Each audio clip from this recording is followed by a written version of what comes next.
Ma mère a appelé et a dit, ta sœur ne veut pas de toi pour les vacances en famille. Une semaine après que j'ai arrêté de payer leur loyer et leurs factures. Ils ont fait exploser mon téléphone, exigeant que je recommence à les financer. J'ai refusé. Je m'appelle Queen Barrett, 33 ans, décoratrice d'intérieur vivant à Santa Fe. Jusqu'à cet après-midi-là, je croyais que la famille signifiait la loyauté. Puis mon téléphone a sonné. Ta sœur ne voulait pas de toi là-bas, a dit ma mère. Je me suis figé. Ne voulait pas de moi où? Aux vacances en famille, a-t-elle répondu, aussi calme que si elle lisait une liste de courses. J'ai cligné des yeux. Tu es sérieuse? Elle pense juste que tu gâcherais l'ambiance. La semaine dernière. Je leur avais envoyé $500 pour les aider à payer le loyer et les charges. Ma gorge s'est serrée. Alors c'est ce que je vaux maintenant. Elle n'a rien dit. Le silence au bout du fil était plus lourd que tout ce que j'avais jamais ressenti. J'ai raccroché. Pendant un moment, je suis resté assise à mon bureau, à regarder le téléphone. Attendant un message, des excuses, une explication, n'importe quoi. Mais rien n'est venu. Juste le silence, celui qui en dit plus que les mots ne le pourront jamais. Pendant tout ce temps, j'avais payé pour une place à une table où je n'avais jamais été invité. J'ai ouvert mon ordinateur portable et j'ai regardé la liste des paiements automatiques. Électricité, eau, virement mensuel. Tout cela prélevant de l'argent de mon compte comme une horloge. Mon doigt a plané sur le bouton d'annulation, tremblant légèrement. Et puis j'ai appuyé. Si tout s'arrêtait, que se passerait-il? Une partie de moi avait besoin de savoir. Une semaine plus tard, 50 appels manqués clignotaient sur mon écran, l'un après l'autre. Et j'ai réalisé que ce n'était que le début. Avant de continuer. Laissez un commentaire avec votre ville et l'heure à laquelle vous regardez ceci. Je veux voir jusqu'où ce moment a voyagé. Le lendemain matin, j'ai ouvert Instagram et mon estomac s'est noué. C'était là, une photo de ma famille devant un complexe de luxe à Aspen, Colorado. Ma sœur Sabrina se tenait au centre, tenant une coupe de champagne. Entourée de nos parents et de son mari. Tout le monde souriait, radieux, insouciant. Parfaitement encadré par les montagnes enneigées derrière eux. La légende disait, escapade de fin de semaine avec mes personnes préférées. Mes personnes préférées. J'ai fixé ces 3 mots jusqu'à ce qu'ils deviennent flous. Pas d'identification, pas de mention, pas même un indice de mon existence. Juste un carrousel de moments glamour. Papa tenant des bâtons de ski. Maman riant près de la cheminée. Sabrina dans un manteau doublé de fourrure, posant comme si elle était la propriétaire des lieux. Les commentaires étaient interminables. Belle famille. J'aimerais être là. Sabrina, ça a l'air d'être le week-end parfait. Et Sabrina répondait à tout le monde. Cœur, rire, chaleur. J'ai fait défiler et défiler, espérant une trace de moi. Rien. Pas un seul rappel que je faisais partie de cette famille. J'ai vérifié mes messages directs, m'attendant à au moins un message de maman ou papa. Peut-être un « tu nous manques ». Mais ma boîte de réception était vide. Ce n'était pas le silence qui faisait mal. C'était la certitude que personne n'avait pensé à me contacter. J'ai verrouillé mon téléphone et me suis adossé sur le canapé. Le silence de mon appartement m'oppressant comme un air épais. Pendant un long moment, je suis resté assise là, à regarder la lumière du soleil ramper sur le sol, me demandant quand exactement j'étais devenue l'étrangère. Puis j'ai appelé papa. « Salut ma chérie », a-t-il dit, d'un ton léger et décontracté. En arrière-plan, j'entendais des bavardages, des verres qui tintent. Le bruit d'un restaurant. « Tout va bien ? Je viens de voir les photos », ai-je dit, en gardant ma voix stable. « Vous êtes à Aspen. » Il a fait une pause. « Oui. » Sabrina a réservé à la dernière minute. Elle a pensé que ce serait bien pour tout le monde de se détendre. Tout le monde, ai-je répété, ma voix sèche. Elle a dit que tu avais besoin d'une pause, a-t-il ajouté. Une pause de quoi, ai-je demandé doucement. De tout. Tu as travaillé si dur. Elle ne voulait pas que tu te sentes obligé de venir. Alors elle a décidé pour moi, ai-je dit. Ne le prends pas personnellement, a-t-il murmuré. Ta sœur voulait juste la paix. Une pause de ma propre famille, ai-je chuchoté en silence. Puis j'ai entendu la voix de Sabrina l'appeler en arrière-plan. Il a marmonné quelque chose, puis a dit rapidement, on se parlera plus tard. D'accord? Et il a raccroché. Je suis resté assise là, le téléphone toujours à la main. Le bourdonnement de la déconnexion sonnant plus fort que les mots. Le reste de la journée s'est écoulé par fragments. J'ai répondu à des courriels, esquissé des plans d'étage, fait semblant de me concentrer. Cette légende résonnait dans ma tête. Mes personnes préférées. Le soir, j'ai de nouveau consulté Instagram. Sabrina avait posté une nouvelle story. Un toast au ralenti près du feu de camp. La légende disait, le temps en famille, c'est tout. Celle-là a fait craquer quelque chose en moi. Je n'étais pas furieuse. J'étais vide. J'ai posé le téléphone, mais l'image s'est accrochée à moi. Leur rire, leur proximité, leur cercle qui n'avait pas de place pour moi. Je suis sorti sur mon balcon, l'air froid me mord dans la joue. La ville s'étendait en dessous. De petites lumières scintillant contre l'obscurité. Je me suis appuyé sur la balustrade, expirant fortement. Peut-être que j'avais fait quelque chose de mal.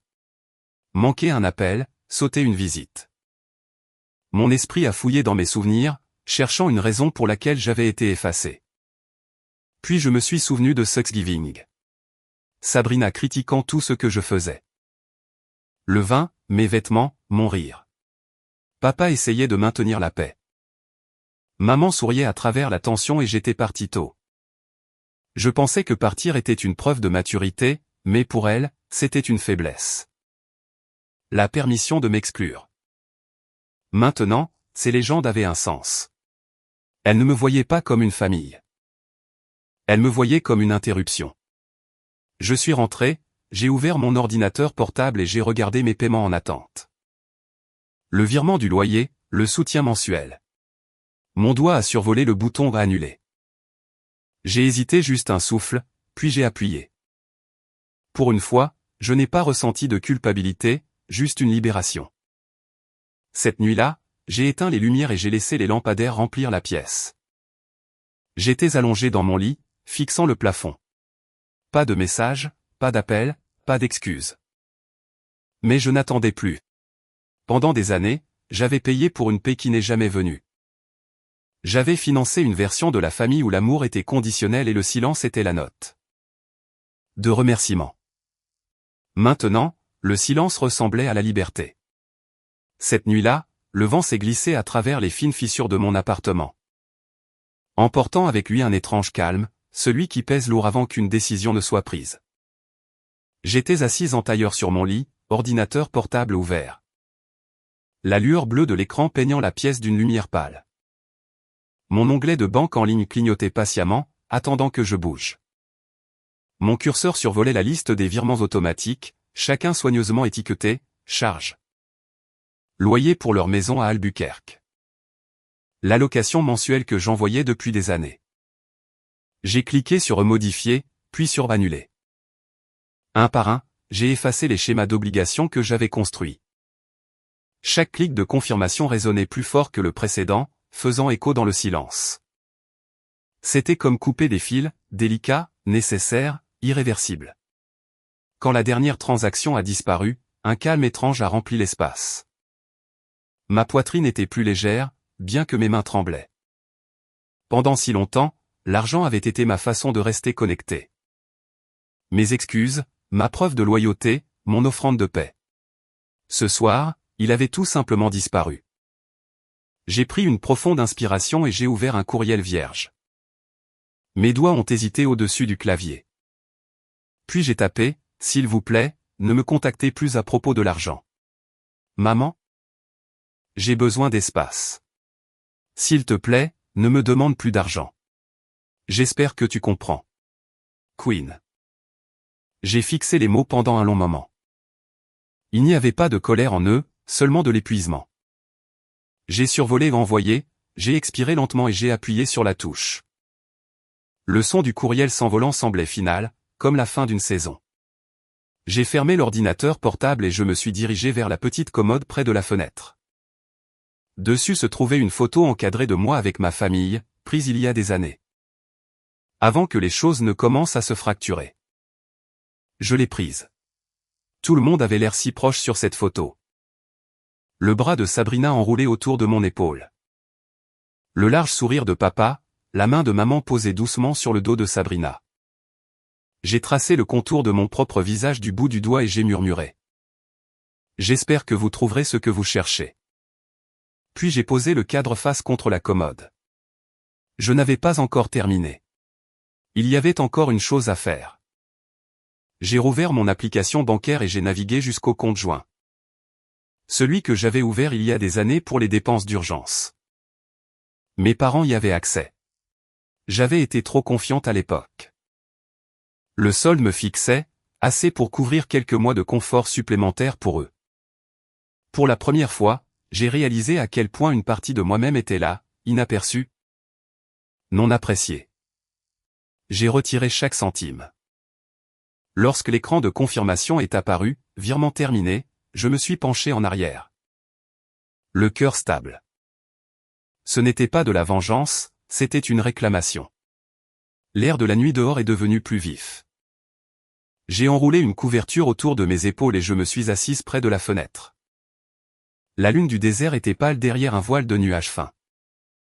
Les lumières de Santa Fe scintillaient en dessous comme une constellation éparpillée sur le sable. Je n'avais jamais vraiment vu la ville de cette façon. Calme, vaste et différente. Peut-être qu'elle avait toujours attendu que j'arrête de les attendre. Mon téléphone a vibré une fois. Un texto de Lydia, ma plus vieille amie depuis l'université. Vu ta story. Ça va? J'ai hésité, puis je l'ai appelée. Sa voix est arrivée, chaude et stable. Le genre qui adoucit même le moment le plus difficile. Alors, a-t-elle dit. Tu as finalement coupé le cordon. Je l'ai fait, ai-je admis, les mots lourds et légers à la fois. Tout est annulé. Virement, courriel, compte, tout. Bien, a-t-elle dit sans hésitation. Laisse-les sentir le silence. Ces mots m'ont profondément touché.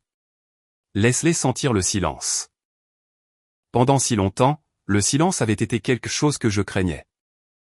Une punition, un signe de déconnexion. Mais maintenant, il sonnait comme un équilibre, comme la paix reprenant sa place. Nous avons parlé un moment. Rien de sérieux, juste de petites choses, son chat qui a renversé quelque chose. Un client qui n'arrêtait pas d'envoyer des courriels. Elle m'a fait rire pour la première fois depuis des semaines.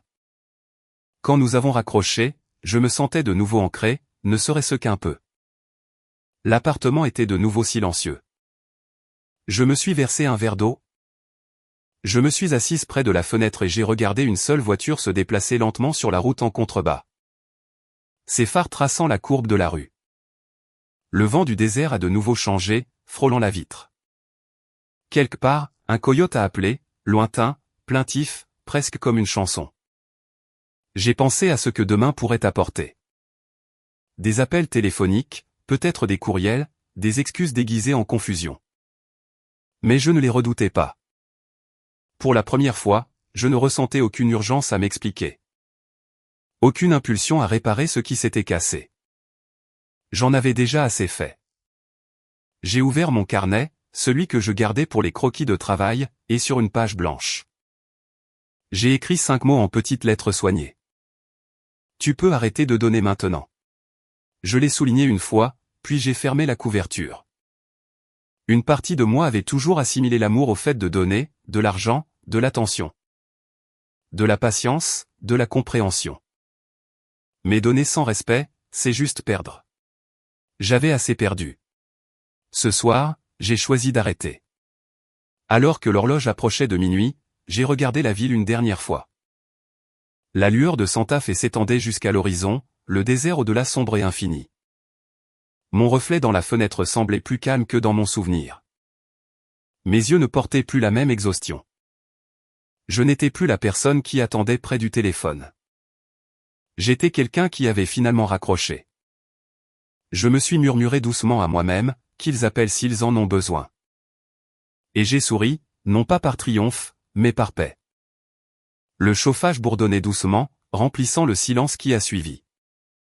Pour la première fois depuis des années, je n'avais besoin de personne pour le combler à ma place.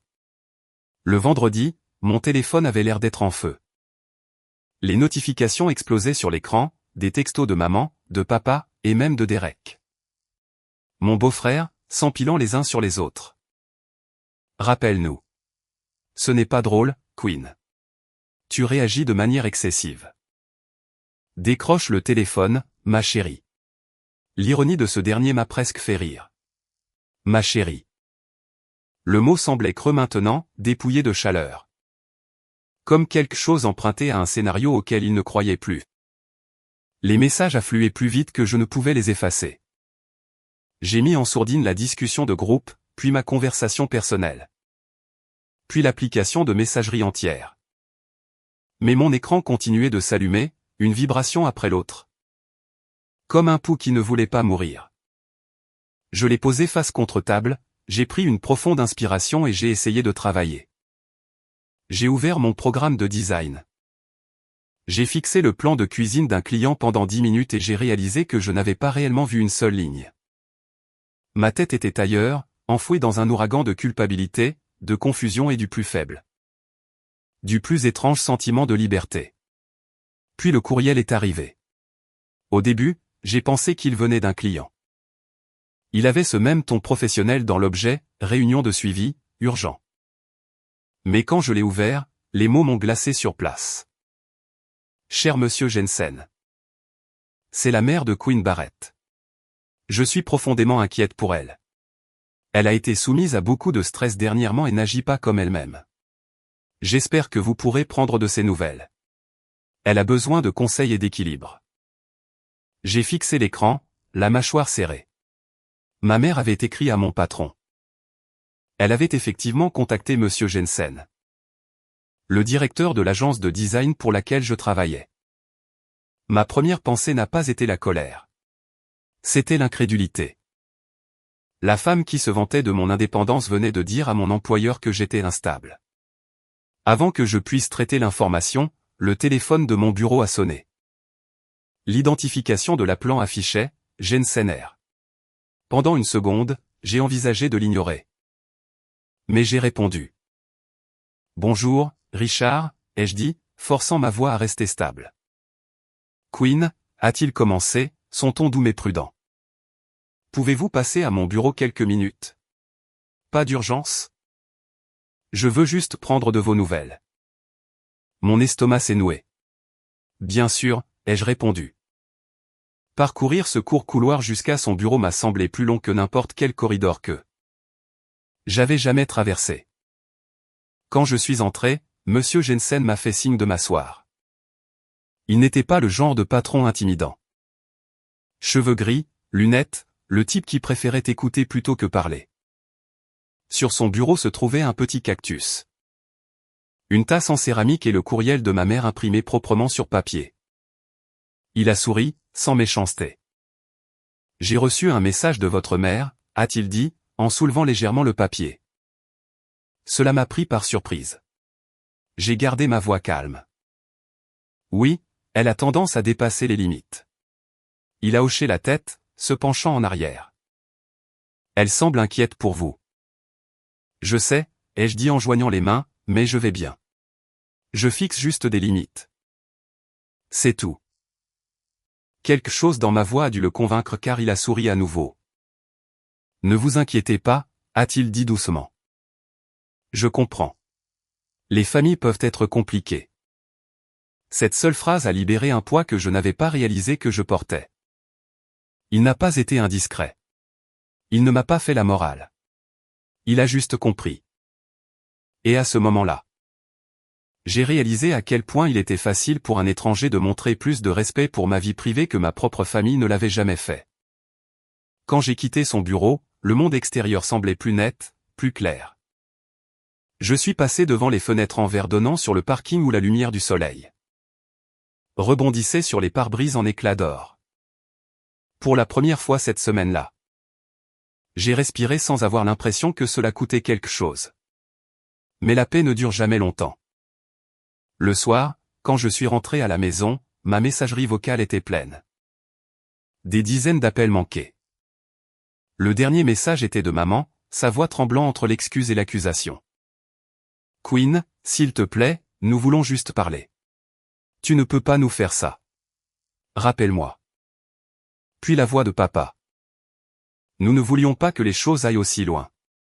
Sabrina est juste inquiète. Tu ne devrais pas punir tout le monde pour un malentendu.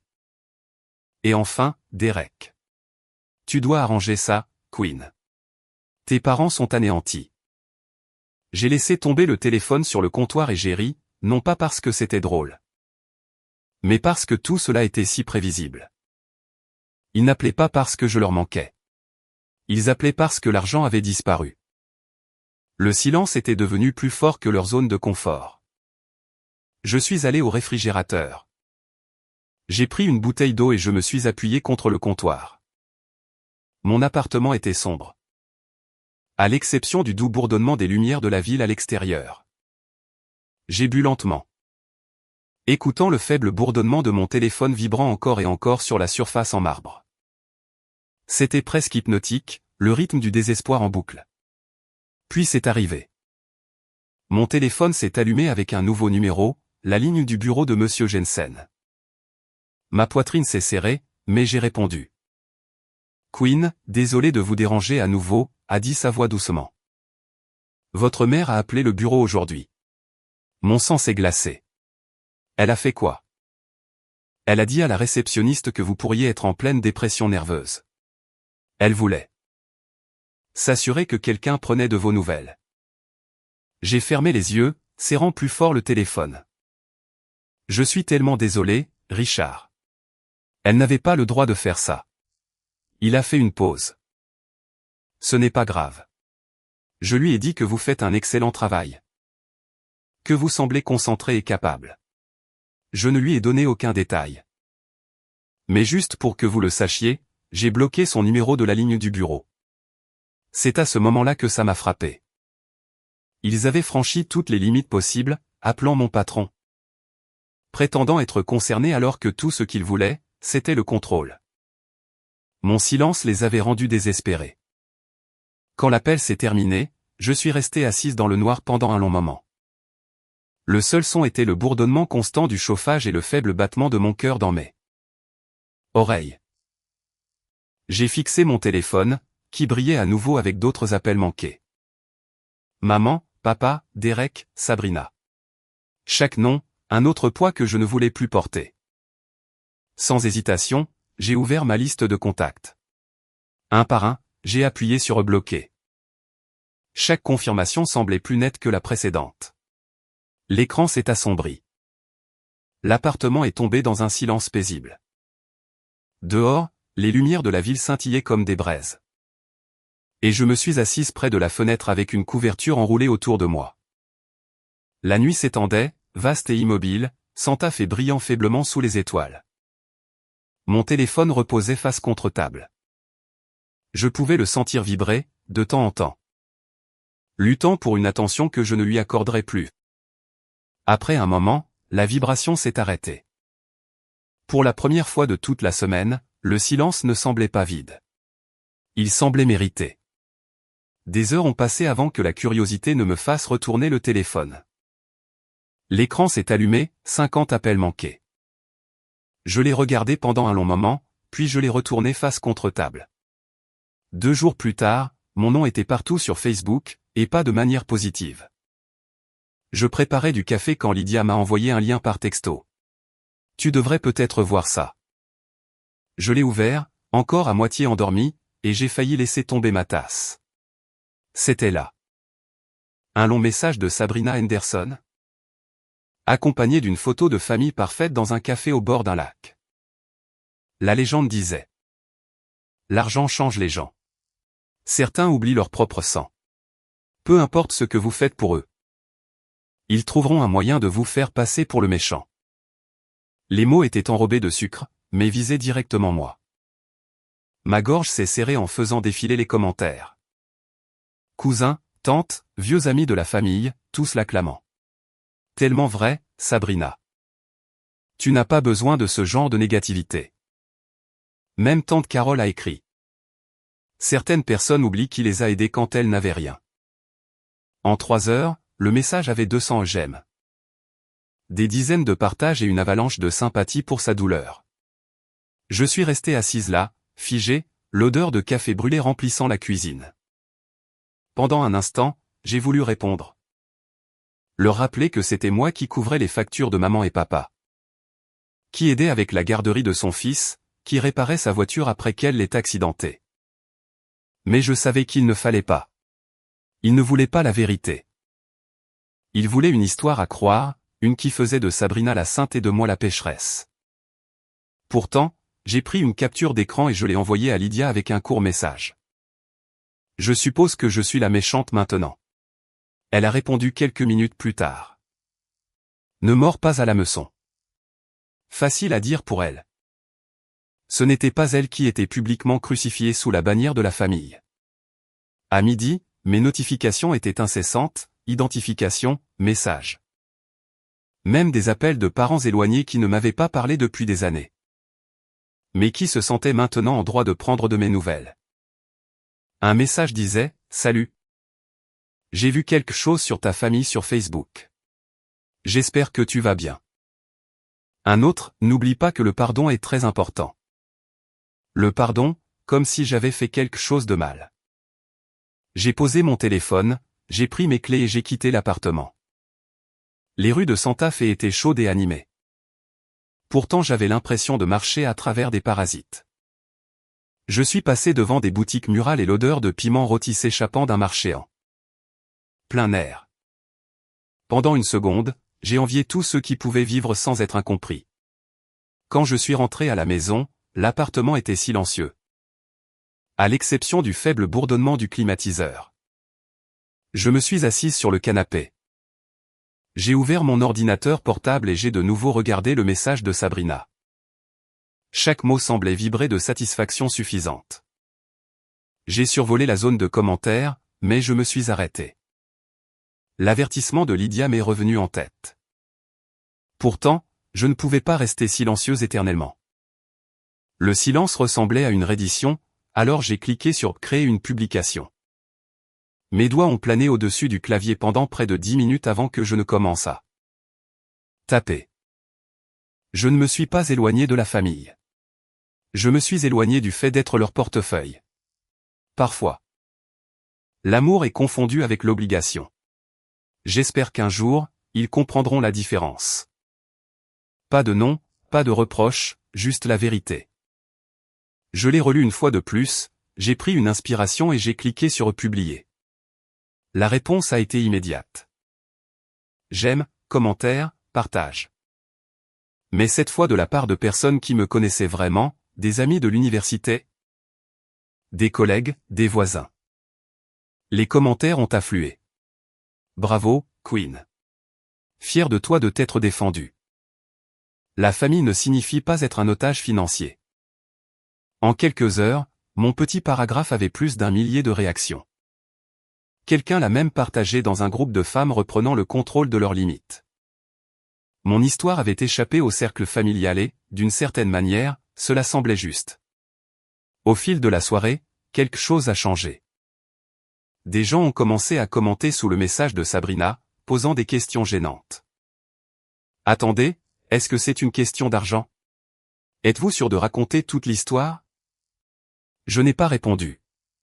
Je n'en avais pas besoin. La vérité avait commencé à se défendre toute seule. Cette nuit-là, ma boîte de réception s'est remplie de messages d'inconnus. De personnes qui avaient vécu la même chose. Des histoires de frères et sœurs qui les avaient épuisés. De parents qui utilisaient la culpabilité comme une laisse. De cousins qui assimilaient l'amour à des prêts. C'était accablant, mais cela m'a fait réaliser quelque chose. Ce n'était pas seulement mon histoire. C'était celle de centaines d'autres. Des milliers peut-être. À minuit, la montée de dopamine s'était transformée en épuisement. J'ai fermé l'application et j'ai regardé mon reflet sur l'écran sombre. Mes yeux semblaient fatigués mais calmes. Pour la première fois depuis des semaines, je n'étais pas anxieuse. Juste épuisée. J'ai appuyé longuement sur l'icône de Facebook jusqu'à ce qu'elle vacille. Puis je l'ai supprimée. L'application a disparu, laissant un petit espace vide sur mon écran d'accueil. Et d'une manière ou d'une autre, ce vide ressemblait à la paix. Je suis sorti sur le balcon avec une tasse de thé à la camomille. La ville brillait faiblement en dessous. Les phares traçant de lentes rivières de lumière à travers les rues. L'air était frais et je pouvais entendre de faibles rires provenant d'un bar sur un toit voisin. J'ai resserré mon pull et j'ai laissé le silence s'installer. À l'intérieur, mon ordinateur portable a émis un son une fois de plus. Je l'ai ouvert par habitude. Ma publication avait atteint 20 000 partages pendant la nuit. Enfoui dans les commentaires, une ligne a attiré mon attention. Merci d'avoir dit ce que tant d'entre nous ont trop peur de dire. J'ai souri doucement, puis j'ai refermé le couvercle. Le monde extérieur continuait de tourner. Sabrina pouvait garder son drame. La famille pouvait garder ses chuchotements. Mais j'avais récupéré quelque chose qu'il ne pouvait pas toucher, ma paix. Parfois, la seule façon d'être entendu est d'arrêter de s'expliquer.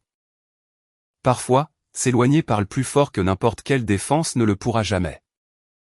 Cette nuit-là, j'ai dormi comme une personne qui ne devait plus d'excuses à personne. On a frappé à ma porte juste après le coucher du soleil. Je n'attendais personne. La lumière du désert commençait à peine à s'estomper, le ciel strié d'orange brûlé et de violet. Quand le bruit est revenu, plus fort. Impatient. J'ai ouvert la porte pour voir ma mère, les yeux gonflés de larmes. Serrant son sac à main comme si elle se retenait de s'effondrer. Derrière elle se tenait Sabrina, les bras croisés, le téléphone à la main. L'expression aussi tranchante que du verre. Aucune d'elles n'avait appelé ou envoyé de texto. Elle s'était simplement présentée. « On peut entrer ?» a demandé maman, sa voix tremblant sous l'effort de se contrôler. Je me suis écarté. « Si vous êtes ici pour parler, pas pour crier. » Sabrina est passée devant moi avant même que j'aie fini ma phrase. « Tu nous as humiliés en ligne ?» a-t-elle dit, la voix tremblante. Pas de tristesse, mais de fureur. J'ai fermé la porte derrière elle et j'ai répondu doucement. « Non, j'ai juste arrêté de faire semblant. » L'air dans la pièce s'est épaissi. Maman a regardé mon appartement comme si elle constatait à quel point je m'étais éloigné de son influence. Puis elle a soupiré, longuement et de façon dramatique. « Queen, comment as-tu pu faire ça à ta famille? Nous avons toujours été bons avec toi. » J'ai presque ri. « Bon avec moi? Tu as appelé mon patron. » Maman. Tu as transformé une dispute privée en ragot public. Ses yeux se sont écarquillés, blessés. J'étais inquiète pour toi. Non, ai-je interrompu. Tu étais inquiète de perdre le contrôle. Sabrina a ricané, croisant les bras plus fort. Waouh, regarde-toi jouer la victime à nouveau. Nous couper les vivres ne te rend pas forte. Je l'ai regardée droit dans les yeux. Non, Sabrina, ça me rend libre. Elle a ricané. Tu es sans cœur. Sais-tu au moins ce que maman a traversé? Tout le monde à l'église chuchota. Notre sujet. Alors peut-être, ai-je dit en m'avançant, que vous n'auriez pas dû leur mentir. Maman s'est mise à pleurer doucement, pressant ses doigts sur ses yeux. Nous voulons juste que les choses redeviennent normales. Queen, s'il te plaît. Redémarre les virements. Réparons ça. Ces mots m'ont frappé plus fort que je ne le voulais. Non pas à cause de la culpabilité, mais parce que la seule réconciliation qu'elle pouvait imaginer impliquait de l'argent. Tu veux dire recommencer à vous payer, ai-je dit sèchement. Elle a ouvert la bouche, mais ne l'a pas nié. Je suis allé au comptoir. J'ai ouvert un tiroir et j'en ai sorti un dossier que j'avais gardé caché pendant des mois. Vous voulez parler de famille? Parlons chiffres. J'ai posé les papiers sur la table. 3 ans de paiement d'hypothèque, 8 mois de garderie pour ton petit-fils. 4 réparations de voiture, 2 factures d'hôpital. Et à chaque fois, on m'a dit que c'était temporaire. À chaque fois, je vous ai cru. Sabrina a cligné des yeux, sa confiance vacillant. Tu as gardé une trace. Oui, ai-je dit, Parce que personne d'autre ne le faisait. Maman a dit, la famille s'entraide. C'est vrai, ai-je répondu. Quand ce n'est pas à sens unique. Le silence qui a suivi était assez lourd pour être physique. Pour la première fois, elles semblaient toutes les deux plus petites, non pas par honte, mais par prise de conscience. Sabrina a essayé de parler, sa voix cassante. Ce n'est pas une question d'argent, Queen. C'est la façon dont tu nous as traités. Alors arrêtez d'agir comme si tout ce que je donnais était dû, ai-je dit. Si vous vouliez du respect, vous auriez dû commencer par en donner. Sa bouche s'est ouverte, mais rien n'est sorti. Maman s'est approchée, les larmes striant son visage. Nous sommes ta famille. Tu ne peux pas simplement nous exclure. J'ai rencontré son regard, calme maintenant. Vous vouliez une famille sans moi. Maintenant vous l'avez. J'ai ouvert la porte. Sabrina m'a fusillé du regard, la mâchoire serrée. Tu le regretteras. J'ai déjà regretté de m'être tue, ai-je dit. Maman est restée un moment, comme si elle voulait dire autre chose. Peut-être désolée, peut-être rien du tout. Puis elle a baissé la tête et est sortie dans le couloir. J'ai fermé la porte doucement. Le clic du loquet a sonné comme finale, comme un point de ponctuation. Je suis resté là un moment, fixant le grain du bois. Respirant le silence qu'elles avaient laissé derrière elles. Puis j'ai rassemblé les papiers et je les ai remis dans le tiroir, non pas comme preuve, mais comme conclusion. L'appartement était calme et sombre. Dehors, les dernières lueurs du coucher de soleil ont cédé la place à l'obscurité calme de la nuit de Santa Fe. Mon reflet dans la fenêtre semblait plus stable que dans mon souvenir. Mon téléphone a vibré une fois. Un message de Lydia. J'ai entendu dire qu'elles sont passées. Ça va? J'ai répondu, mieux que bien. Puis j'ai mis mon téléphone en silencieux. J'ai préparé une tasse de thé, de la camomille encore. Et je me suis assise près de la porte du balcon, laissant le calme remplir chaque espace qu'elles avaient occupé avec du bruit. C'était étrange, la paix qui suit la confrontation, celle qui n'a pas besoin de victoire. Seulement de libération. J'ai pensé à la voix tremblante de maman, à la colère de Sabrina. Et aux années que j'avais passées à essayer de gagner leur amour avec de l'argent. J'avais finalement appris que certaines dettes ne peuvent pas être remboursées parce qu'elles n'ont jamais été dues. La nuit du désert à l'extérieur était vaste, fraîche et immobile. Quelque part au loin, un train est passé, son klaxon résonnant doucement dans l'obscurité.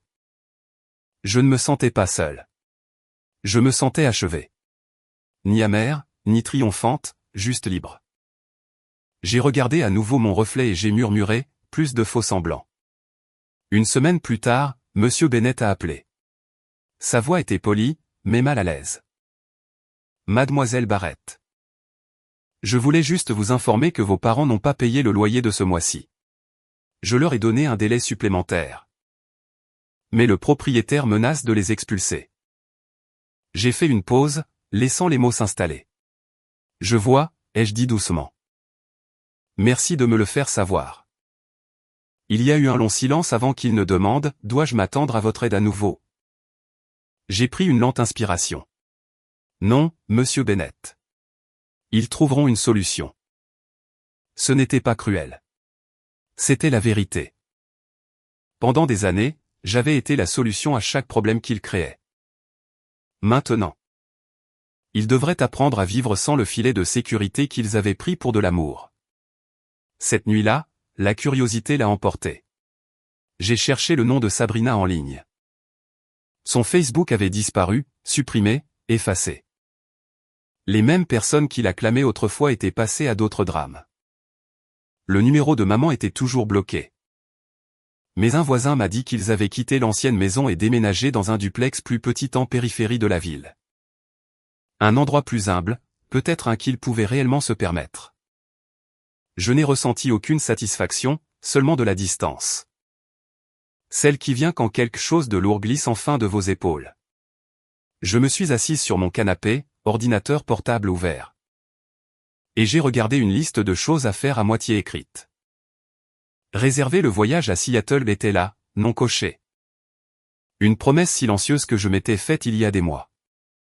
J'ai cliqué dessus, j'ai trouvé un vol pour le week-end suivant et je l'ai réservé sans hésitation. Seattle avait toujours été un rêve, la pluie, les librairies. Le sentiment de repartir à zéro là où personne ne connaît votre histoire. Cette fois, je ne fuyais pas la famille. Je marchais vers moi-même. Quand je suis arrivé, je me suis tenu au bord de l'eau, l'air humide et frais. Le cri des mouettes au-dessus de ma tête. Le monde semblait plus grand, plus libre, et je me sentais enfin de même. En regardant les vagues déferler, j'ai pensé à tout ce qui s'était passé. Pas avec colère, mais avec compréhension. Les limites ne vous rendent pas sans cœur, elles vous rendent entier. J'ai allumé mon téléphone. J'ai souri doucement à l'appareil photo et j'ai dit aux spectateurs qui avaient suivi mon histoire. Le respect n'est pas hérité. Il se gagne. Et parfois, il faut perdre des gens pour trouver la paix. Cette histoire est entièrement fictive et destinée uniquement à des fins de divertissement et d'éducation.